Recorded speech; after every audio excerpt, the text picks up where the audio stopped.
computer. Hello, hello, hello to all my Opulence Lifestyle family, brothers and sisters.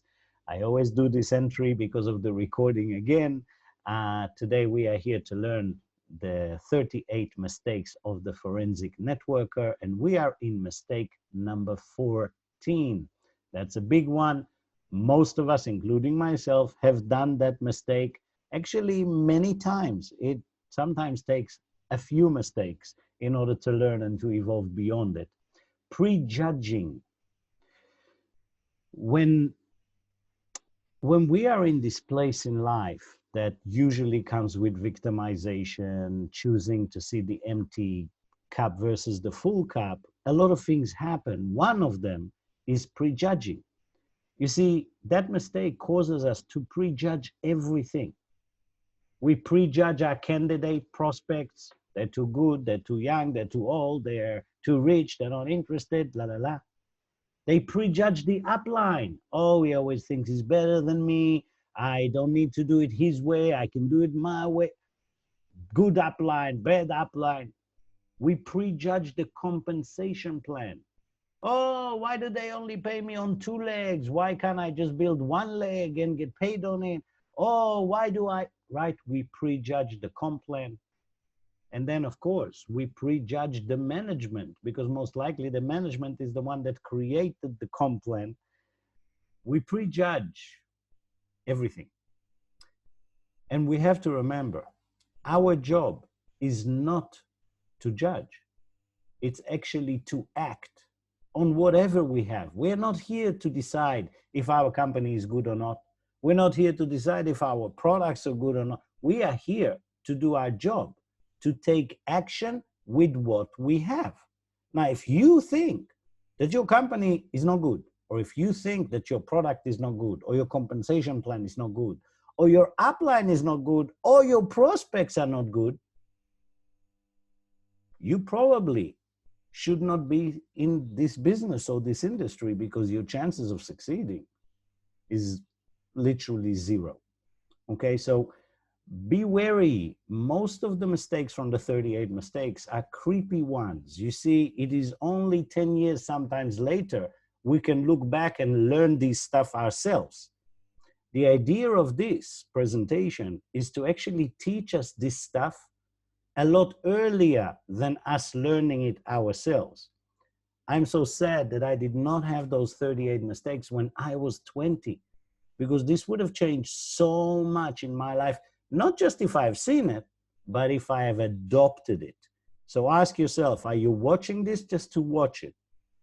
Or are you watching because you have a massive desire to see what you do not yet see in order to evolve and to avoid, maybe not to avoid the mistake completely, but maybe to avoid making it a few times? Okay, so remember, prejudging, that's a tough one. We do it since we are very young kids. The second you evolve beyond it, everything starts to look pink. It starts to feel pink. I mean, I don't know why I say pink. Pink always feels soft to me, but it feels like light, strong. It feels right.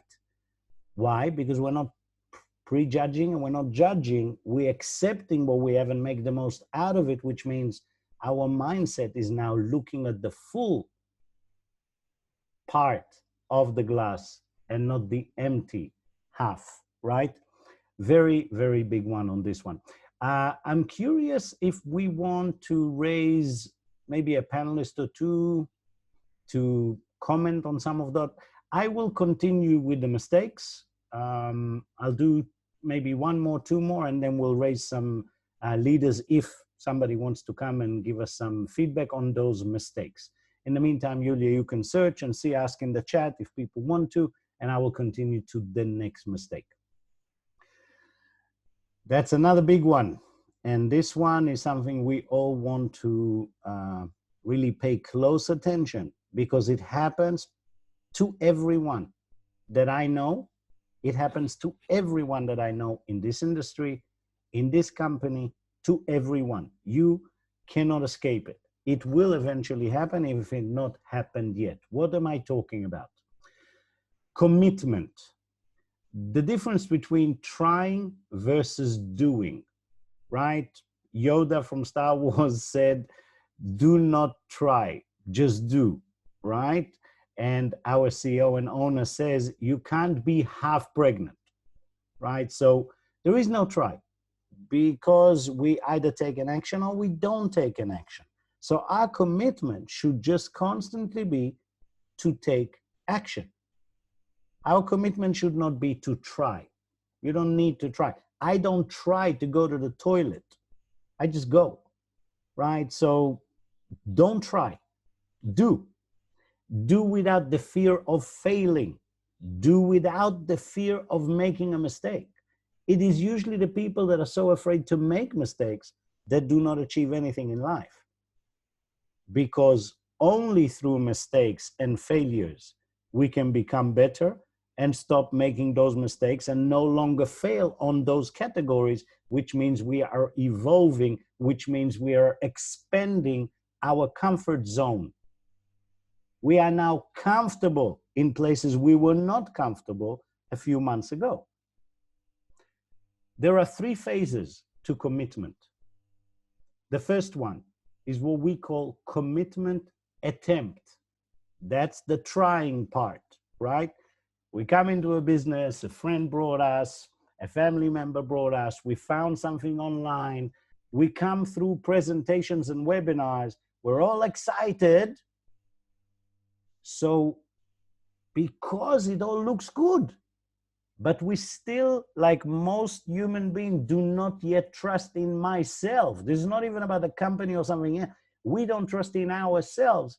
So what we say, when we never done it before, we say, yeah, I will try this. And we commit to try. I promise you, I will try to do this. When we start commitment attempt, we will always, and I hope some leaders will come and join and share some of their personal experiences. Even Yulia can do it, because we experience it pretty much from the first week in the business. When we try, when we do the first phase, attempt, commitment attempt, right? We try, but we don't totally believe, which means we must get to the next phase, which is the quitting phase.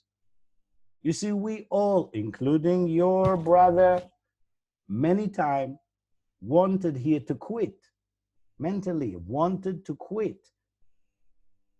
Usually in the beginning, in the first 6 months, unless you have very fast growing organization, when you come in the wrong set of expectation to this business and you say, easy, I'll find one person here, one person there, they will build me an empire. And then 2-3 months after, not much is really happening, because we haven't learned what are income generating activities. We haven't learned to be on all the webinars. We haven't learned our back office. We haven't learned what is daily activity. We haven't learned anything. So we're still really in the size of picking up the phone, talking to a friend. But usually we get to a place that we say, well, it doesn't work, or it's not for me. I'm not built for that. Maybe it's great for others. Remember all of those things in here? That's quitting phase. Now, if we catch our people at the right time of the quitting phase, we will be able to help them to move to the commitment commence phase. This is our job, to be close enough to our people, to love them, to be patient, to understand those stages here, and to know that every one of them, like us, will go through a commitment attempt and then a quitting phase. And if we are not there to catch them, that quitting phase will not move forward to commitment commence. It will get them to quit.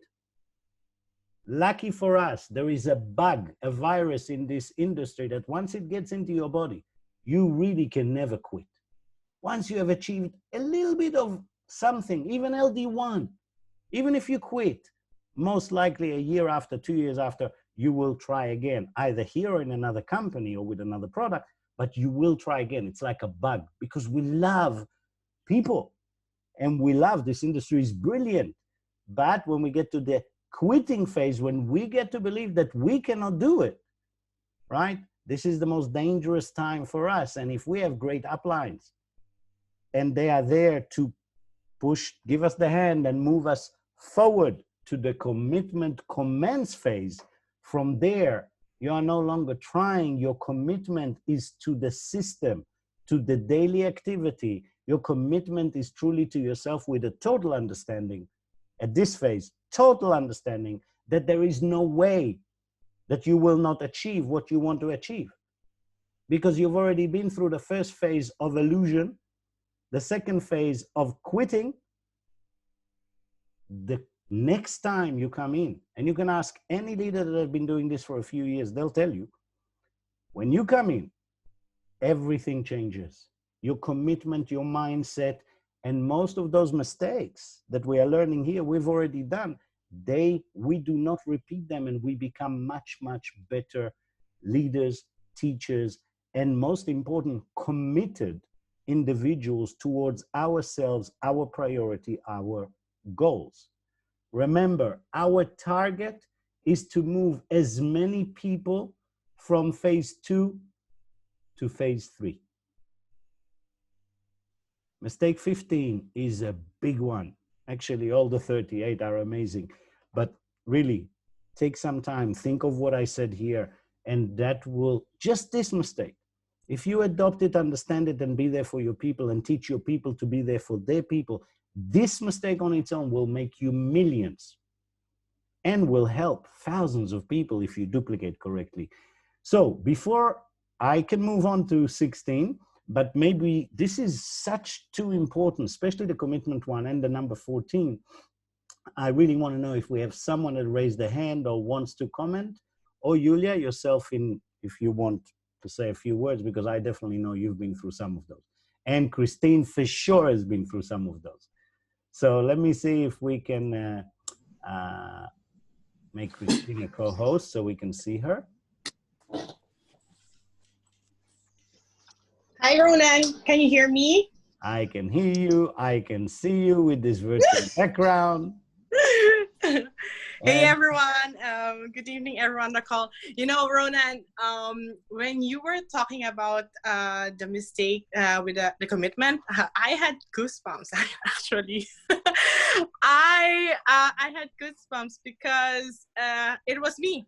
I was that person. I made that person, and I joined the company 2015. It took me 5 years to recognize that I am making that mistake, and I am very grateful that that we have this training to make me aware that I was in there. I actually did all of those. I was in those phases. And when I joined the company, I think I had that mindset of just trying and not giving it all, not giving my 100%. And I just didn't manage my expectation, which is I am very grateful at right now, because we are from the very start when we were talking to people, that we really make them aware of what expectations they can see when they build their business. So we support and help them to manage those expectations. I was it's huge for me. It's huge for me. I gave up. It was after, I don't know, 1.5 years, 2 years in the company, and then after that, slowly life got in the way. I didn't really the commitment that I wanted to try is somehow fading, and I gave up. And now, once I have that, so when I reflected on what happened to me during those years, what happened with what my mindset, now that I have a child, I am being back in the company, as you can say. And now is that when I compare it to the last time when I first started, it is totally different. My commitment level is just like 100%, I'm all in or not at all. No in the middle, something 50%, 30%, 80%, no there. It's 100%. So it is up to me what kind of business that I want to build, but it's also because I internalize and really took very important for me is the upline pledge that we have.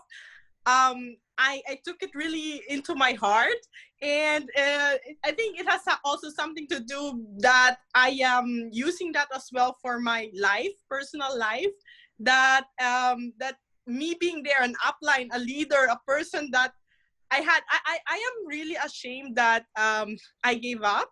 but I know that I need to forgive myself for that mistake that I did. And Let me now stop that, you for a second. Think about okay, it. Mistake number one, we're not allowed to beat yes, others down. So yes. I So think it's in my mind, but that is something that gave me drive to do better, to make the change, so that when I share our opportunity or help my team members, my partners, to achieve the targets that they have to achieve for themselves, it's just like that's what gives me the drive to give more, to help more, because I know how it was to be on that phase, to be to giving up, and somehow, just like you've said, we have a bug in our head when we are in this industry, and you just know what's next, right? If I don't do this, what then, right? So yeah, I just wanted to share with you all please what stay with us. what Stay kind with of us. journey I had, and yeah. Stay with us. Before I see that we also have LD4 Ifra Hassan with us. I would love to see if she has anything to share about mistake number 14 or 15, especially the commitment one. But in your case, Christine, there is a massive thank you to your upline that was there at the right time of your quitting phase to be able to send a hand and bring you back. And for this, you and I and everybody owe a big thank you to Nora Bastine, Yeah. which has always been there, always kept an eye, and she's the one that totally understands this commitment attempt, quitting phase, and commitment commence. So I welcome you into the commitment commence phase. It's a much more fun phase. It's more relaxed. We are not and we're busy, but we're doing it better. So thank you very much, Christine. Please stay with us. Let's see if LD4 Ifra Hassan is with us, and maybe she would like to share with us. Because building an organization like hers, you get all those mistakes you can imagine. Ifra, are you there, sister? Are you with us? I am. Hello, hello, my brother Ronen. Hello, Sister Yulia, Sister Christine, and everybody, of course, online. We would love to see you, unless that is not possible. I've made you a co-host, so your video should work, unless you're in the middle of things and then you can't, and I appreciate that. Thank you. Hello, hello. Hello. Who is hello, hello? Hello. I think that's someone on Howard's side. That raised their hand, so I promoted to panelists. No, I don't want to raise hand. No. No, okay. So take 1 second. Let's, Howard, if you can just mute yourself, and we will not disturb LD4 Ifra Hassan. Ifra, the mic is yours. Share with me either about 14 or 15. Which of those would you like to comment? Prejudging or commitment?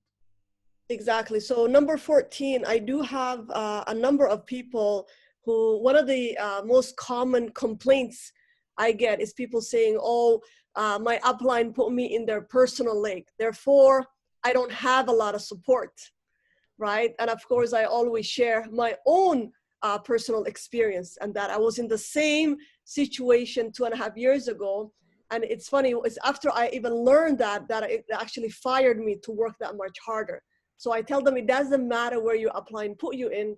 At the end of the day, it's a process that you have to follow. So that comes up a lot as a complaint about our compensation plan and how things are set up. So I love how you said it. Our job is not to judge; it is to act. Right? How our CEO says it here. So it's awesome.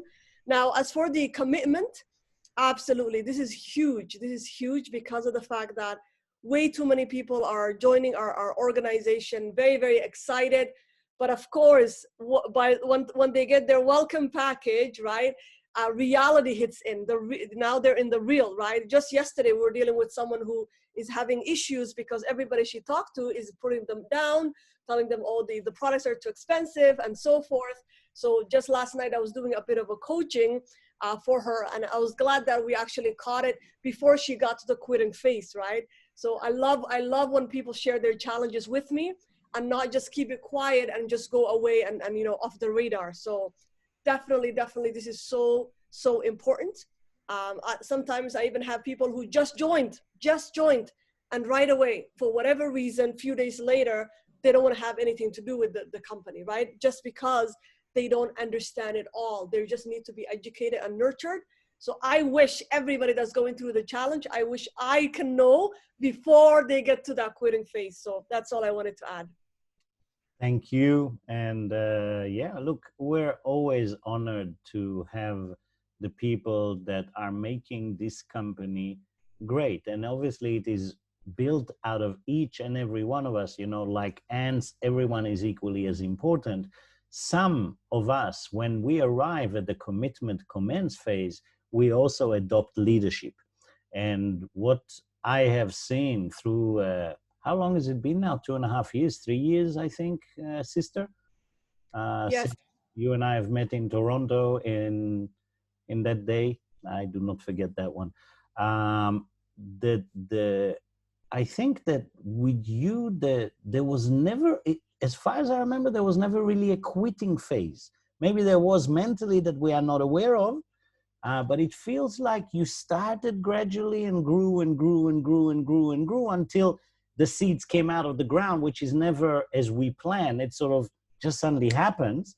But it really never happens by chance, like so many people believe. It actually due to so much hard work and seeds that you've put in the ground for the last 2 years before your 6 months massive growth. Would that be fairly accurate to say? Absolutely, absolutely. I never reached the quitting phase, but there were times that I was just so fed up. I felt like I was doing everything, but I still don't see much. So absolutely. Okay. I guess people like you and I, we have to remember, one of my mentors told me that these phases, they can actually come back and attack you. So we have to be very diligent and very aware that sometimes the business can really take a lot from you. And it's easy sometimes to lose belief, to lose energy. I know most people don't think it can happen to LD3s, LD4s and above. It can. Because life is like that, and we'll always have ups and downs, and we'll always have stronger months and weaker months. And because humans, we are emotionally moved, then we tend to dramatize things. We tend to panic about things. You know, suddenly, I remember the first time I lost a 17,000 people organization. It sounds like a lot, but I had 150,000. But I remember what it did to me. And by the way, it was built after much bigger, but I remember at the time it felt to me like the end of the world. You know, as I said, as someone like me, I'm a drama queen sometimes, and we take the good things very strongly, but also the negative things very strongly. And it's easy, even when you're in a really winning place, it's easy to fall back into quitting phase almost. And it's hard to imagine. So as long as we keep remembering these in the forefront of our mind, and as long as we are active and recreating every day, never let go of that pedal on the gas, we actually achieve things that eventually become indestructible. Eventually. But it can take 5 years to a decade to really build an organization, as I define it, destructible, that the grandkids of those people will still be in that network. It's once again been a pleasure, and still is a pleasure, LD4 Ifra, to see you operate and work. I'm learning a lot from your My5 groups, from the short videos that are running inside your organization. I just wish I understood Somali better, by the way. I'm working on that one. So let me see just what the time is today. Yeah, I think we might go through another 1 or 2 mistakes, and both Christine, Ifra, Yulia, please feel free to share at the end of the mistakes that I'm going through. Okay, so let's go. One question about mistake number 14. Yep. How do you make yourself aware if you are prejudging something or someone? Okay, that's a good one. Basically, the second I look at something and try to decide if it's good or not good, that's me putting myself as a judge in order to judge. And remember, this is why it's so easy to fall into this, because the way we grow in our life, the way we know wrong from right, the way we follow anything in our life is usually by making ourselves a judge and looking at the situation and say, that's good, that's bad, I agree with this, I don't agree with this, right? So basically all of us, in a way, are judges in life. That is how we move. But when we come into a complex that we are actually what I call the mushroom on the animal. So let's say that we are individual partners. We are the marketing arm of the fastest growing fashion house in the world today. The company is not us. We are the marketing arm of the company, right? So we are supposed to actually be like a screw inside an engine. We have one particular piece, right, of a bigger thing, and we cannot behave here like a complete individual. We want to behave more like a screw, so we can fit into a system that everybody does the right job and eventually produces results in great manufacturing, results in great packaging, and results in great distribution, both shipping wise and both word wise, which is what we do. We are the promoting arm. So as the promoting arm, as a professional, I am not here to judge the engine. I'm here to be a part of the engine, and whatever engine it is, I'm going to do the best I can, being this screw or being this, what do you call it, the wheel or whatever, a piece in the engine, right? So most of us, we don't do that. We come into an environment of multi-level marketing, which is really, we come as a little piece into a bigger picture, and we don't see that. We actually start judging. We start saying, oh, do I like the engine? Do I not like the engine? This stuff has to happen before we join. Once we join, you want to be a part of the engine. You don't want to look at things like in your life to judge right, wrong. No, you chose it already. Your rights and your wrongs, good or bad, you should have done before you chose this business or this company or this set of products. Once you have chosen, the best way for you to succeed is to be the best part you can be for the engine. Because if the engine doesn't work, you're not going anywhere. I hope that makes sense. I think it does. Thank you. Okay. Any comments on that? LD4. Christine, what are you? LD2 now? LD1? LD1, Ronen. LD1. So LD1, Yeah. it's just very important for me to give respect and honor to the ranks. It's the ranks that are important, not so much us, the people, because the rank represents that I've taken a step up. It doesn't make me a great person. It doesn't make me a great athlete. It doesn't make me smart. It doesn't make me anything. It's not about Ronen or any one of us. It's about the rank, right? So I want all of us in lifestyle to respect the ranks, not so much the people. The people, we should respect each other always as equal. Even if we have different ranks, we're still equal people. But the ranks are just to say, this person can teach these other people how to get to that rank and to that profit margin. So LD1, LD4, do you have anything else you would like to comment until now, or shall I move to mistake number 16? Thank you very much, Ron. That was really accurate. It was actually me who asked that question. Yeah, thank you. You're welcome. Let's move forward. And we are now on 16. Let's see what we can learn about the mistake of professionalism. Don't become friends with your team. This is a big, big, big one. I've made that mistake. It caused me so much headache and it stopped me from helping my people. Don't become friends with your team. Become a family. Big difference. Why? Because friends, we all have friends, right? We know that friends are the closest people, the people we love, and that friends will always argue with us. They will always find it much more challenging to take our personality as someone that's supposed to guide you somewhere. So I call it being too close. too close. And it is also challenging between couples that are doing our industry because they're too close. When they start to teach each other, it becomes complicated.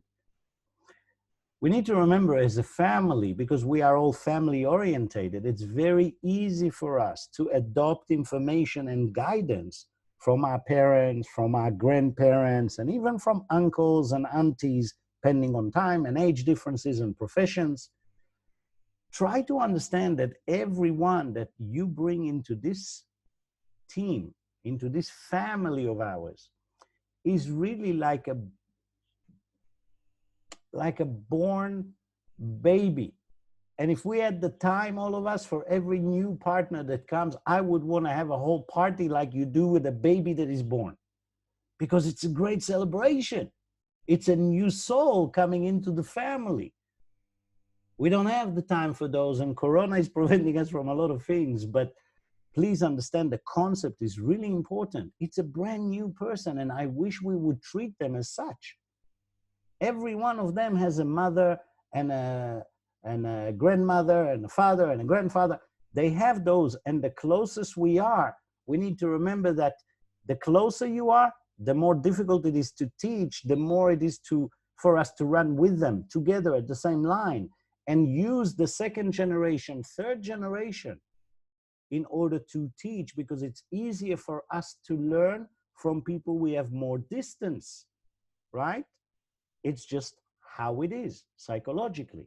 So always when you work with your team, work with your family, treat each other like brothers and sisters, because family members are the ones that we will always do things beyond what we will do for friendship. And more important, as a family member, and if you are the head of your family, you will be able to guide and teach and be of much more use to your brothers, sisters, than if they are your friends. And even if we have friends, and many of us are friends, try and separate between those worlds. And when you talk to your upline, talk to them like you're in a company. Talk to them like they are your guides. Keep your friendship with them to outside of the business. Go have a coffee, talk about life, do whatever you want. Keep the separation between your business and between your personal life. And this is the highest form of professionalism that you can achieve, right? You can see it in militaries. I'm not really a big favor and fan of militaries of any kind, just because of what they're designed for. And it's not always protection. But you can see that you might have two people from the same unit as friends. They might be friends growing up from school time, but when they're in the unit, when they're in the army unit or whatever, in that body, they will not treat each other like friends. They will always go according to the rank. Remember, again, I'm telling you, ranks are not here to tell us we are special people. Ranks are just in order to show us on the professional line what this person has achieved. So if it's in opulence, you know that an LD4 can take you to LD4 and teach you how to get to LD4, and an LD3 can get you up to LD3. If it's in an army unit, you know that a commander or captain can really guide the soldiers until they overtake that particular rank. So try to understand that professionalism is the separation between our personal and our professional, and the best way to do it when you deal with people, guide them, help them, is to actually treat them like family and not like friends. And this took me a while to learn this one, because for me, friendship is a very, very high value thing. So it took me a while to get my head around this particular mistake. Today, I totally understand it. I can be the closest friend to some people, but if we are talking business, if we're talking shop, they are listening if I am in a rank above them, and if they're in a rank above me, I usually listen, okay? And I promise you all that when LD4, Ifra Hassan is talking, I listen. Even if I've been here 6.5 years and she's been here for 3 or 2.5. I listen to a rank because there's something I can learn. So I hope that makes sense, and I really hope that maybe we can get some comments especially from you, Sister Ifra, regarding this particular topic, because that's a tough one to make the separation. Would you give us a few words of wisdom? Thank you, my brother Ronen. When I first heard this one, like you, I actually, for me, I didn't understand what our CO meant. Don't become friends, but treat them like a family. Like, what's the difference, family and friends? Like, it's a very, very thin line. But after a while, it kind of made sense, because it's true. Like, my close friends right now, they're not in the business with me, because to them, it's like, oh, it's just Ifra, she's just doing whatever, right? So, but then when it comes with my team, it's like they actually do listen, and they actually do care what I have to share with them. So now I see it. But at the beginning, it didn't make sense. And I recently had a, with one of my LD1's amazing leaders on the team. And we were just discussing about that, because she's one of those people that is just so loving and just brings everybody in. And I told her, it's okay to be close with your, team, but just keep in mind that there needs to be some level of distance, right? You cannot talk to your team about your personal life and things, even though you want to share with them as sister, but just know that. So now I finally get it. I know it's a big one. That's why it was important for me that you will also share from your experience. Once we get it, it's easier for us to relate it back to if we have family. And I know you have a family of your own, and so did I have the pleasure and thank you to raise, well, I can't even say raise, but I had the pleasure of bringing into this world two amazing kids. And I think that when I look at that, that's the thing that helped me the most. When I look at my kids, I know that there is nothing in the world that I will not do for them. I know there is nothing in the world that I would not be willing to bring for them if they need it. But on the other hand, I know that if they wake up in the morning and say, I don't want to go to school, if they were truly my friends, only my friends, I was not in a position to tell them, what are you talking about? You have to go to school. No, because a friend does not tell you, hey, you have to go to school. No, a friend says, hey, don't want to go, don't go. But a parent, someone that cares and sees beyond.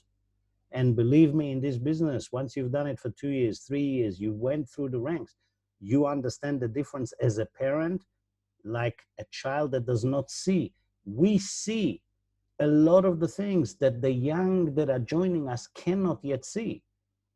And as friends, we cannot protect them. As family, we can have the distance, equally as a parent to a child, to say, no, you might not think that you need to go to school now, but I'm the parent and you are going, because in the future you'll understand why. Does that make sense to any of you that has kids? And maybe to ones that don't have kids, because it does make sense. Any last comments before I go to our last mistake of today? We have Christine here with us. She raised her hand. Sure, please. Hello. Hello. Hello. Hello, and hello, everyone. Yeah, I was looking at that mistake that we were looking at, the professionalism of like being close to people, especially your friends. I realized it's like it is similar to mistake number 7, where there is favoritism, because when we get to friends, it's like you're bringing some favoritism, or you are favoring them at a certain level, and this sometimes it may bring your business down. So that's what I was looking at. That's what I can say. Thank you very, very much, Christine. That's a great add-on, and I'm very happy to see that you are following the mistakes. Those are great to learn from, and the fact that you can connect them, this and number 7, that's amazing. Very well done, and yes, you are correct. Number 7 is the result of working as friends and not working as family. Very, very good. Thank you for adding this one. You see, we can learn from each and every one of us all the time. So last mistakes for today. We have mistake 17, restrictions. That's a tough one. You see, restrictions on team support will lead to no support. That goes a lot with narcissistic attitudes, with God complex, with the people that say, hey, this is my people. If you put restriction of your people, as you call them, which there is no such thing as, we're all Ramin's people in a way. Ramin Musgalu, our CEO and owner, we all have contracts with the company, so none of us belong to none of us. We are structured in a way that we can all benefit from each other's efforts, but none of us are our people. And that's very, very important to remember. So if you think it's your people and you put restrictions on the team support that your people are receiving, remember, they're not your people, but we tend to think it's our people. You're basically taking away any support from them, because eventually we are all limited in what we can give to our people, and we want them to receive a lot more. While we are learning, we want them to also learn from the same source. So always remember, restriction on team support will lead to no support. Now, definition of a good upline is to be there when they need it, not to be there when we need it. What does that mean? Let's think about it.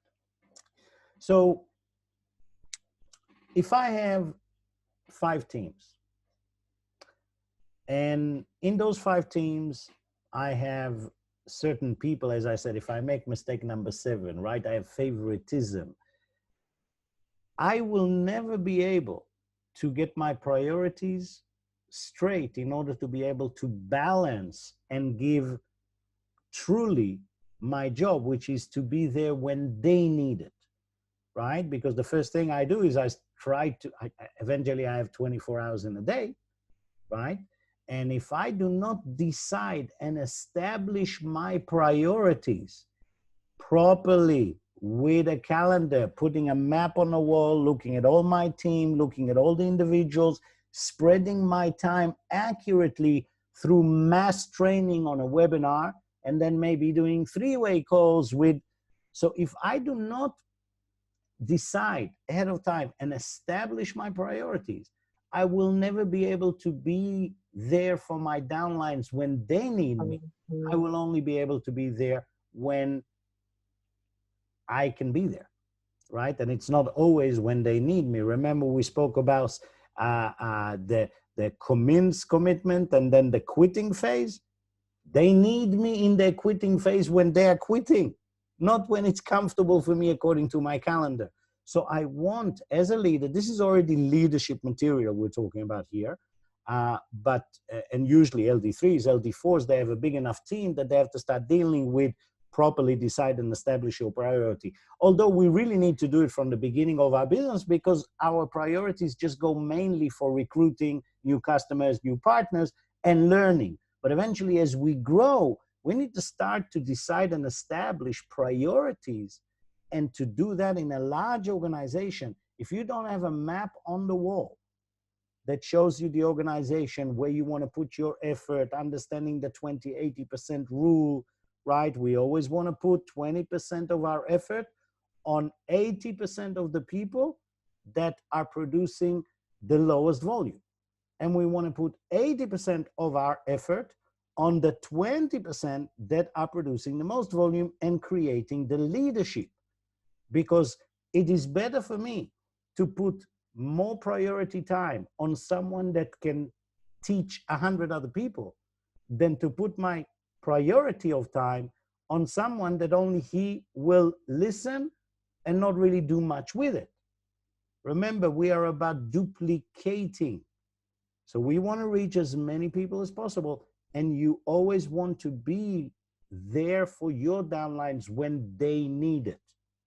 And as I said, when they need it, it doesn't always mean that they really know when they need it. It's when they need it is when we feel that they are weak, when we feel they're about to quit, when we feel that they've just been slapped by a very nasty uncle in the family that told them, hey, you're going to lose your money. What are you doing? You're going to lose your friends and all this stuff that people are fear and believe in.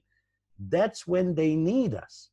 And the more of us, the better we can access everyone, right? So remember that one. As you grow in your business and your organization grows bigger, it will be less about prioritizing your daily activities, your 5 protocol. That became easy. That's autopilot already. And then you're going to start reconstructing and establishing your priorities as to how to manage to be there for your downlines when they need it. And remember, the balance of life as you know it, as you go from LD2 to LD3 to LD4, that balance will have to shift. It's not possible for it not to shift. The balance of establishing your priorities will shift. When that happens, be transparent about your intentions so they know, so your organization know that you are doing shifts in priorities. They will see it, they will feel it, but always be candid and open with your organization. Always, always. But remember this one, it's, as I said, suitable very much for really LD3, LD4 size organization. That's where we're going to start feeling this balance shift that is actually happening. And we know we need to start re-strategizing and looking at things a little bit further away from where we were a few months before. On this one, for sure, LD4 Ifra can give us a few words, because I'm sure she has been through the proper balance of that there was a shift in her balance of priorities, I'm sure. Would you share with us, Ifra, a few words? Absolutely, I'd be honored to. Thank you. So balancing the shifts, early on when I got myself started, and of course my team was growing, but gradually and everything, I did make the mistake where I was putting so much time and energy to certain partners. And like you said, really they were doing it themselves. Like they were following what I'm telling them, but really there was no much of leadership. Until one day I listened to our CEO saying, when you see a spark, put a gasoline all over it. And that is what I decided to make the shift. Now I have the eye. I continuously look for people who are going to take every message and really inspire so many people with it. And I've learned very quickly on, and it's a very, very important mistake to learn from, for sure. And balancing the shift as well, that is also very important. And being open to the team, because sometimes what happens is, you know, I like you said, I have my own schedule, I have my own priorities, but when I'm in need, I have to be able to show up, not when I need them or when I think it's the right time. So I agree with you. Thank you very, very much, LD4 Ifra. I like to keep the recordings never longer than an hour. So I will stop the recording for a second, but I would love maybe to hear a word from Christine, a word from Yulia, or anybody that wants to add anything